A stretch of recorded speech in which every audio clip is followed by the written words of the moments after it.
दोस्तों, मुझे याद है पिछले साल 2020 के जाने का हम कितना बेसब्री से इंतजार कर रहे थे कि कैसे भी ये साल जाए और कोरोना को भी साथ ले जाए, पर ऐसा हो ना सका। साल तो गया पर कोरोना का जलवा 2021 में भी बरकरार रहा। भाई कोरोना, तूने भी मार्वल की लोकी वेब सीरीज देख ली क्या? अपने वेरिएंट पे वेरिएंट लाया जा रहा है। यह 2020 में कोरोना ने जो मनहूसियत फैलाई वो 2021 में भी जारी रहा। जब भी लगा कोरोना गया, ठीक उसी टाइम उसने अपना एक और वेरिएंट मार्केट में लॉन्च करके हमारी लंका लगाए रखी। ये साल भी 2020 की तरह हम सबके लिए एक बुरे सपने की तरह रहा। मैं उन भाइयों की बात नहीं कर रहा जिनकी इस साल शादी हुई। हाँ, उनको भी पता लगेगा, पर कुछ साल बाद। कोरोना का असर फिल्म इंडस्ट्री पे भी पड़ा, पर पहले लॉकडाउन और 50% क्षमता के साथ सिनेमा अगर खुले भी, फिल्म मेकर्स बोले सारे मिलके हमको पागल बना रहे। इसलिए अधिकतर मूवीज OTT पर ही रिलीज हुई और बड़े फिल्म मेकर्स ने पूरी क्षमता के साथ सिनेमा हॉल के खुलने का इंतजार किया। हर साल की तरह इस साल भी कुछ बड़ी फिल्मों ने निराश किया और छोटे बजट की फिल्मों ने अच्छे मैसेज के साथ हमें एंटरटेन किया। तो दोस्तों, मैं हाजिर हूँ इस साल की टॉप 10 फिल्मों की लिस्ट लेके, और साथ ही हम इस बात पर भी चर्चा करेंगे कि किन बड़ी फिल्मों ने हमें इस साल निराश किया। तो दोस्तों, आपको अगर अभी तक मेरा काम पसंद आया हो तो वीडियो को कर दो लाइक और चैनल को कर दो सब्सक्राइब। तो चलिए बिना किसी देरी के शुरू करते हैं। तो दोस्तों, नंबर 10 पर है फिल्म चंडीगढ़ करे आशिकी। आयुष्मान खुराना की हर फिल्मों की तरह ये फिल्म भी एक सोशल मैसेज देती है, पर इस बार इस मैसेज को अकेले में देखना, फैमिली के साथ देखोगे तो एक मैसेज तुम्हें और मिल जाएगा। चंडीगढ़ करे आशिकी कहानी है एक जिम ट्रेनर की, जिसे अपनी जिम में आने वाली एक लड़की से प्यार हो जाता है। प्यार होने के बाद लड़की के बड़े रहस्य से पर्दा उठता है, जिससे पूरी फिल्म ही बदल जाती है। ये मूवी प्योर एंटरटेनिंग है, जिसमें प्यार, इश्क, मोहब्बत के अलावा ऐसे सीन भी हैं जो आपको रुला सकते हैं। अगर आपने इस मूवी को अभी नहीं देखा तो एक बार जरूर देख लो। हाँ, पर अकेले में नहीं, तो जैसा कि मैं बता चुका हूँ, मूवी से मैसेज मिले ना मिले, घर से मैसेज जरूर मिल जाएगा। इसके बाद नंबर 9 पर है हाल ही में रिलीज हुई कबीर खान की मूवी 83। जैसा कि आपको पता ही होगा, ये मूवी 1983 वर्ल्ड कप जीतने की कहानी बताती है। मूवी में हर चीज की डिटेलिंग पर डीप में काम किया गया है। यहाँ तक कि मूवी में जो क्रिकेट मैच दिखाए गए हैं वो भी रियल लगते हैं। और अगर एक्टिंग की बात करूँ तो केवल रणवीर सिंह ही नहीं, इस मूवी में जितने भी एक्टर हैं, चाहे वो जो भी हो, सबकी परफॉर्मेंस बेहतरीन है। हर एक कैरेक्टर को वो लुक देने की सफल कोशिश की गई है जिस प्लेयर का वो कैरेक्टर प्ले कर रहे हैं। और मूवी के क्लाइमेक्स में वर्ल्ड कप जीतने पर दर्शकों की आंखों में आंसू छलका देना मूवी पर की गई मेहनत को दिखाता है। हाँ, भले ही ये मूवी बॉक्स ऑफिस पर सफल ना रही हो, पर ये साल की टॉप 10 की लिस्ट में शामिल होने का मद्दा रखती है। तो दोस्तों, नंबर 8 पर है कार्तिक आर्यन की मूवी धमाका। नेटफ्लिक्स पर रिलीज हुई इस मूवी में कार्तिक आर्यन ने अपने चॉकलेटी इमेज से बाहर निकल कुछ अलग ही काम किया है। और जहां तक मैंने इस मूवी को समझा है, मूवी में जो स्टोरी चल रही है और जो मेकर्स दिखाना चाहते थे, दोनों ही अलग थी। मूवी का हर नया सीन एक थ्रिल लेकर आता है, जिसे देखकर हम खूब एंजॉय भी करते हैं। और एक अनएक्सपेक्टेड एंडिंग के साथ मूवी खत्म होती है, पर जो मूवी कहना चाहती है उसे कहने में ये पूरी तरह सफल रही। तो दोस्तों, टॉप 10 फिल्मों की लिस्ट में अगला नाम है द बिग बुल का, जो 1992 में शेयर मार्केट में हुए घोटाले पर आधारित है। इसके लीड में है अभिषेक बच्चन, जिनके लिए पहली चुनौती थी स्कैम 1992 के हर्षद मेहता प्रतीक गांधी से दर्शकों का ध्यान हटाकर खुद की तरफ लाना। और मैं मानता हूँ कुछ हद तक वो सफल भी रहे हैं। अगर इस फिल्म की खासियत की बात करूं तो वो ये थी कि हर्षद मेहता के कैरेक्टर को ना तो पॉजिटिव ना तो नेगेटिव रखा गया है, जिसने उसने मूवी में गलत भी किया है और सही भी। और इस चीज की वजह से हर्षद मेहता के कैरेक्टर को हम अच्छे से कनेक्ट कर पाए। अगले नंबर पर आती है हसीन दिलरुबा, जिसमें हसीना बनी तापसी पन्नू पर यह इल्जाम है कि उसने अपने प्रेमी के साथ मिलकर अपने ही पति का मर्डर कर दिया, और वो भी इतने सातिर तरीके से कि पुलिस को ये मालूम होते हुए कि मर्डर इसी ने किया है, तो वो बिना किसी सबूत के कुछ कर नहीं पाती। और अंत में क्लाइमेक्स सीन ने दिमाग घुमा दिया। इस मूवी में कातिल हसीना यानी तापसी पन्नू ने अपनी खूबसूरती के जलवे खूब दिखाए, और साथ ही साथ उनकी सादगी का अवतार भी जच रहा था।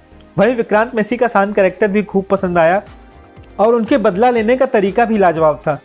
कुल मिलाकर ये मूवी तापसी पन्नू, विक्रांत मैसी की एक्टिंग और दमदार कहानी के लिए याद की जाएगी। दोस्तों, नंबर 5 की फिल्म पर जाने से पहले आइए पहले हम उन फिल्मों की बात कर लेते हैं जिनसे हमें बड़े धमाके की उम्मीद थी, पर स्क्रीन पर उनकी परफॉर्मेंस फुस ही रही। इन बड़ी फिल्मों में सबसे पहले अपने सल्लू भाई की राधे का ट्रेलर देखकर ये लगा था कि ये मूवी वांटेड जैसा जलवा दिखाएगी, पर बात कुछ बनी नहीं। भले ही G5 को इस मूवी से बहुत फायदा हुआ, पर मूवी बहुत ही साधारण रही। ऐसे ही फिल्मों में अगला नाम है Bhuj, the pride of India.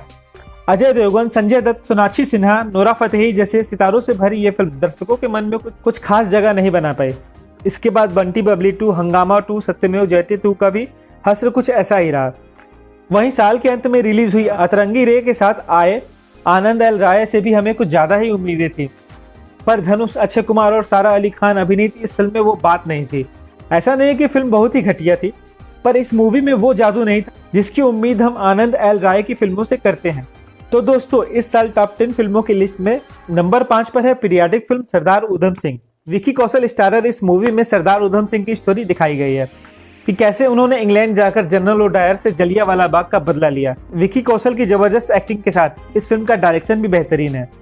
बेहतरीन सेट्स भी इस फिल्म की खूबसूरती को निखारने का काम करते हैं, जिसमें हर बारीकी पर काम किया गया है। मुझे पूरा यकीन है उरी के बाद एक बार फिर सरदार उधम के लिए विकी कौशल बेस्ट एक्टर का अवार्ड जीतेंगे। इस लिस्ट में अगले नंबर पर है एक हॉरर फिल्म छोरी। ये फिल्म मराठी फिल्म लपाछपी का ऑफिशियल रीमेक है। मूवी के बैकग्राउंड स्कोर, बेहतरीन एक्टिंग और अच्छे कैमरा वर्क के साथ जो डर का माहौल क्रिएट किया गया वो कमाल था।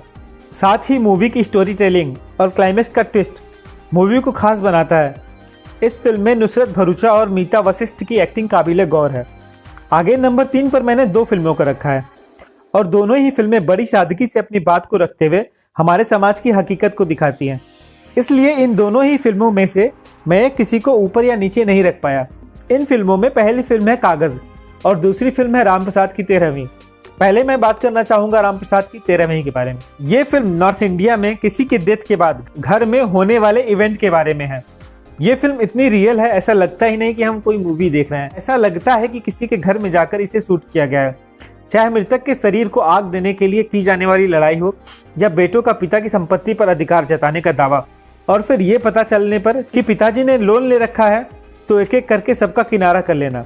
ये सारे ही सीन बड़े धैर्य और खूबसूरती के साथ फिल्माए गए हैं।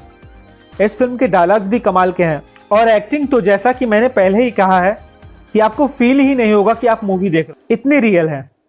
दोस्तों, बात करूं फिल्म कागज की, तो इस मूवी ने बड़े ही कॉमिक ढंग से देश की एक सबसे बड़ी समस्या को उठाया है, जिस पर बोलना ही बड़ी बात है।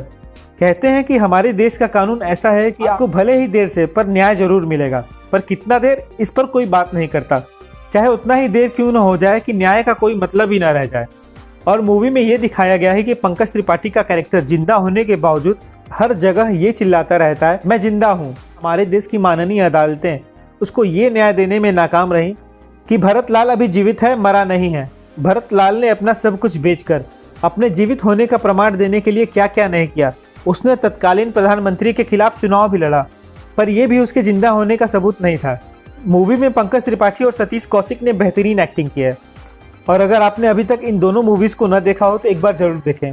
दोस्तों, नंबर 2 पर है एक बहुत प्यारी ही फिल्म मिमी, जिसमें एक बार फिर से पंकज सर अपनी एक्टिंग का जलवा दिखाते हुए नजर आते हैं। मिमी सरोगेट मदर पर आधारित कहानी है, जिसकी स्टोरी को बहुत बेहतरीन तरीके से गढ़ा गया है और ये मूवी आपको हंसाने के साथ साथ इमोशनल भी करती है। इस साल की नंबर 1 फिल्मों की तरफ बढ़ने से पहले बात उन फिल्मों की जो इस लिस्ट में जगह नहीं बना पाई पर हमारे ऊपर अपना इम्पैक्ट छोड़ने में सफल रही।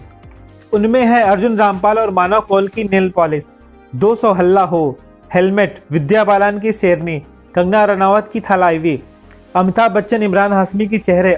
अब दोस्तों, जैसा कि साल खत्म होने की कगार पर है, मेरा ये वीडियो भी अब अपने अंतिम पड़ाव पर है। मेरी लिस्ट में इस साल की नंबर 1 फिल्म है शेरशाह। कारगिल युद्ध में शहीद कैप्टन विक्रम बत्रा के ऊपर बनी इस फिल्म में काम किया है सिद्धार्थ मल्होत्रा और कियारा आडवाणी ने। इस मूवी में सिद्धार्थ ने जिस लेवल की एक्टिंग की है, मेरे ख्याल से ये उनकी कैरियर बेस्ट परफॉर्मेंस है। फिल्म इसलिए खास रही क्योंकि इसमें विक्रम बत्रा की जर्नी को बचपन से शहीद होने तक दिखाया गया और साथ ही सपोर्टिंग कैरेक्टर्स पर भी बेहतरीन काम किया गया, इसलिए मेरे हिसाब से ये साल की नंबर 1 फिल्म रही। दोस्तों, आप मेरी इस लिस्ट से कितना इत्तेफाक रखते हो ये कमेंट करके बताना, पर उसके पहले वीडियो पसंद आई हो तो लाइक करना और चैनल को सब्सक्राइब करके अपना प्यार देना। मिलते हैं अगले वीडियो में। नमस्कार।